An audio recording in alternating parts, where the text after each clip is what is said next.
Hello hi ಸ್ನೇಹಿತರೆ, ಯಾರೆಲ್ಲ ನಮ್ಮ ಚಾನಲ್ನ ವೀಕ್ಷಿಸ್ತಾ ಇದ್ದೀರೋ ಅವರು ಚಾನಲನ್ನು ಸಬ್ಸ್ಕ್ರೈಬ್ ಮಾಡ್ಕೊಳ್ಳಿ, ಲೈಕ್ ಮಾಡಿ. ಪೋಸ್ಟ್ ಆಫೀಸ್ನಲ್ಲಿ GDS ಹುದ್ದೆಗಳಿಗೆ ನೇಮಕಾತಿಗಳನ್ನು ಮಾಡಿಕೊಡ್ತಾ ಇದ್ದಾರೆ. 10ನೇ ಪಾಸ್ ಆಗಿದ್ದರೆ ಸಾಕು. ಅಪ್ಲಿಕೇಶನ್ ಈಗಾಗಲೇ ಸ್ಟಾರ್ಟ್ ಆಗಿವೆ.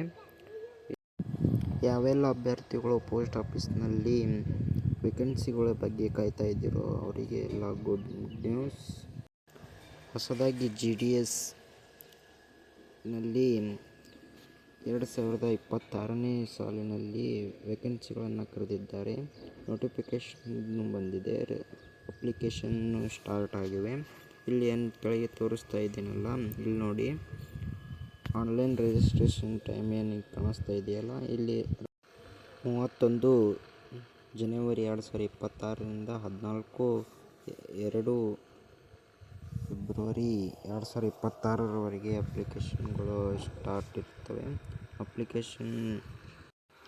ಅಪ್ಲಿಕೇಶನ್ ಹಾಕುವ ವಿದ್ಯಾರ್ಥಿಗಳು ಈ ಕೆಳಗೆ ತೋರಿಸ್ತಾ ಇದ್ದೀನಲ್ಲ, BPM ಪೋಸ್ಟ್ಗೆ 12,000ದಿಂದ 29,000 ವೇತನವಿರುತ್ತದೆ. APPM ಮತ್ತು ಡಾಕ್ ಸೇವಕ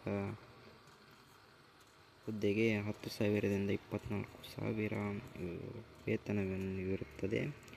ಮುಂದೆ ಕೆಳಗಡೆ ನೋಡ್ತಾ ಇರೋಣ, eligible minimum 18 age ಆಗಿರಲೇಬೇಕು.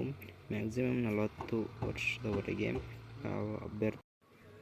Age relaxation ನೋಡೋದಾದರೆ SC/ST ಕ್ಯಾಂಡಿಡೇಟ್ಗಳಿಗೆ 5 ವರ್ಷ ಏಜ್ ರಿಲ್ಯಾಕ್ಸೇಷನ್ ಇರುತ್ತೆ. OBC ಕ್ಯಾಟಗರಿಯವರಿಗೆ 3 ವರ್ಷ ರಿಲ್ಯಾಕ್ಸೇಷನ್ ಇರುತ್ತೆ. ಎಕನಾಮಿಕಲಿ ವೀಕರ್ ಸೆಕ್ಷನ್ EWSದವರಿಗೆ ನೋ ರಿಲ್ಯಾಕ್ಸೇಷನ್ ಇರುತ್ತೆ. ಮತ್ತು PWBD ಅವರಿಗೆ 10 ವರ್ಷ ರಿಲ್ಯಾಕ್ಸೇಷನ್ ಇರುತ್ತೆ.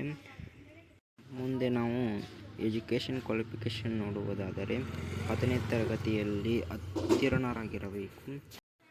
ಇಲ್ಲಿ ಏನು ತೋರಿಸ್ತಾ ಇದ್ದೇನಲ್ಲ, ಈ ವೆಬ್ಸೈಟ್ನಲ್ಲಿಯೂ ಕೂಡ ಅಪ್ಲಿಕೇಶನ್ ಹಾಕ್ಬೋದು. ಅಥವಾ ನಿಮಗೆ ಏನಾದರೂ ಡೌಟ್ ಇದ್ದರೆ ಕಮೆಂಟ್ ಸೆಕ್ಷನಲ್ಲಿ ಹಾಕಿ, ಮತ್ತು ಡಿಸ್ಕ್ರಿಪ್ಷನ್ ಬಾಕ್ಸ್ನಲ್ಲಿ ನಾನು ವೆಬ್ಸೈಟ್ನ ಲಿಂಕನ್ನು ಕೊಟ್ಟಿರ್ತೇನೆ. ಅಲ್ಲಿ ಕೂಡ ಹೋಗಿ ವೆಬ್ಸೈಟ್ನಲ್ಲಿ ಹೋಗಿ ಅಪ್ಲಿಕೇಶನ್ ಹಾಕ್ಬೋದು. ಮುಂದೆ ನಾವು ಈ ಅಪ್ಲಿಕೇಶನ್ ಹಾಕಲು ಬೇಕಾಗುವ ಡಾಕ್ಯುಮೆಂಟ್ಸ್ಗಳ ಬಗ್ಗೆ ನೋಡೋಣ.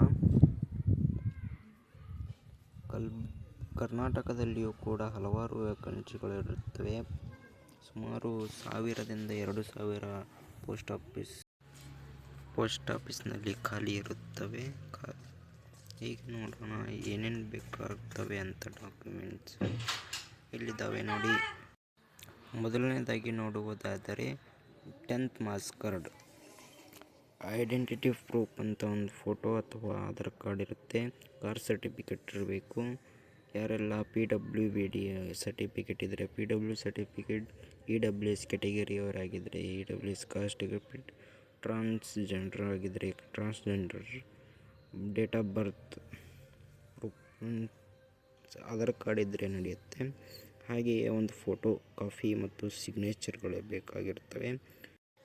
ಮುಂದೆ ನಿಮಗೆ ಯಾವುದೇ ಮಾಹಿತಿಗಳು ಬೇಕಾಗಿದ್ದರೆ ಕಮೆಂಟ್ ಬಾಕ್ಸ್ನಲ್ಲಿ ಕಮೆಂಟ್ ಮಾಡಿ, ನಾನು ಆನ್ಸರ್ ಮಾಡ್ತೇನೆ.